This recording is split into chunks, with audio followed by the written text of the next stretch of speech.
Talk TV Thunder News. Ukra Invasion Biden with additional 42 trillion won to Ukra. Gas cooperation comprehensive. Rus gas stops talks with Kuwait to overcome European energy shortage. Putin's aide proposes application of mafia law to seize Ukra property.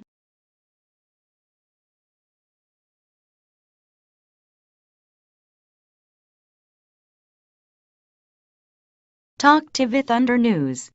On Friday, U.S. President Joe Biden asked Congress for an additional $33 billion, about 25 trillion won budget to support Ukraine, which is under Russian invasion. He also said he would cooperate with countries such as Korea, Japan and Kuwait to support the European energy crisis, which Russia suddenly stopped supplying gas. "We are not attacking Russia, we are helping Ukraine, which Russia invaded," Biden said in a speech to the White House people. "The cost of this fight is not cheap, but the cost of succumbing to the attack will be more expensive," Biden appealed to Congress for support.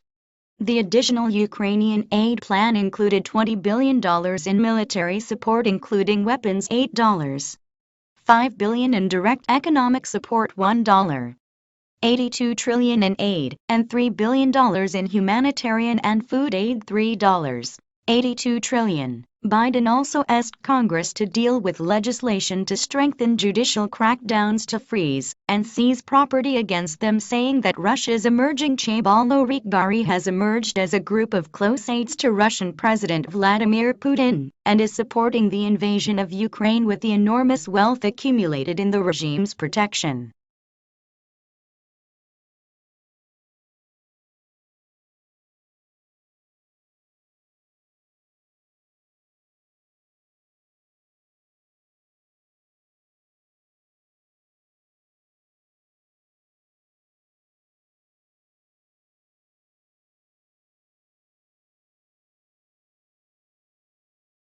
In this regard, President Biden proposed a plan to revise the RICO Act, which was enacted to wipe out the mafia and later applied to punish criminal groups or corporations for corruption crimes, and to add those who want to avoid sanctions to the scope of the regulatory crackdown.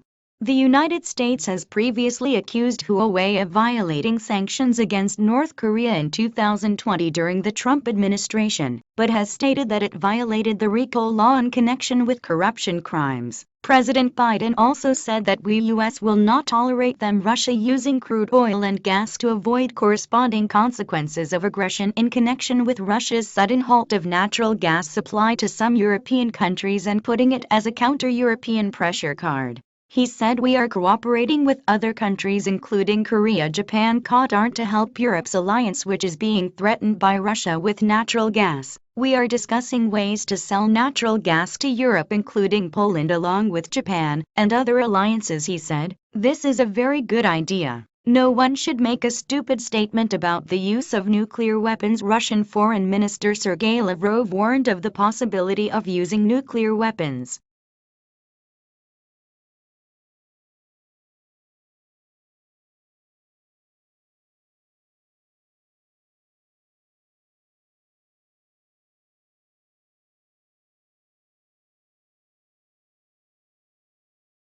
Talk TV Thunder News. Ukra ruling party lawmaker says if divided, Donbas will be like North Korea. The People's Bell floor leader video interview.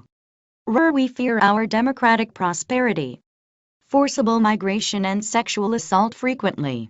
Desperate to support weapons for the Donbas showdown." Yevgeny Ukra, 36, a floor leader of the Ukrainian ruling party Servant of the People English name, feared that if Russia took over the eastern Donbas region as intended, it would be like North Korea. "We know the historical situation of Korea well," Ukra said in a video interview with Yonhap News on the 27th, "and at the worst the Donbas region is likely to be like another North Korea. If Ukraine is divided like Korea, it will become poor due to the Iron Curtain in Donbas, and it will be a region dominated by dictatorship," he said. "The reason why Ukraine is fighting hard is to prevent it." The Iron Curtain is an expression written by Winston Churchill, the British Prime Minister, in 1946, referring to the closed and secret foreign policy of the communist world, including the Soviet Union. Russia is afraid that Ukraine will become a successful democratic country and achieve prosperity, Ukra said. This war is a struggle for democracy and the free world.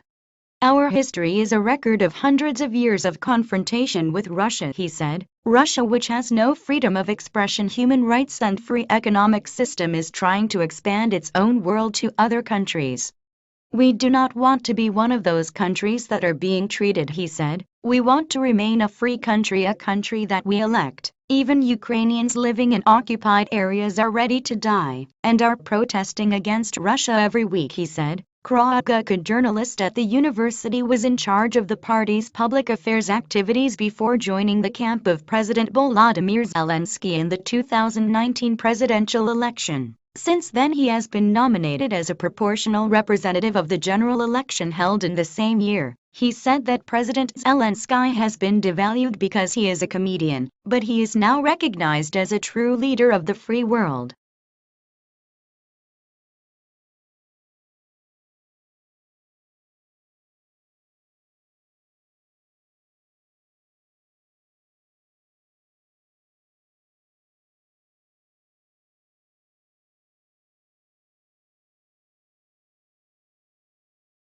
Ukra, who is currently vice chairman of the Humanitarian and Information Policy Committee in the Parliament, pointed out that the humanitarian situation in Ukraine is serious. We have heard that about 400 cases of sexual assault have been received in the last 2 weeks, but considering the tendency to refuse to disclose the damage, there will be more in reality, he said. There are cases where the victim opened his mouth 15 to 20 years after the Yugoslav Civil War. Russia kills its parents and takes the remaining child to Russia thousands of kilometers away, he said. We force them to use only Russian there. He condemned it as an act to erase the identity of Ukraine and insisted that various acts of Russian troops in Ukraine were genocide. Ukra asked that Russia is in desperate need of customized weapons support to counter this as it pours firepower into the eastern part of the plain.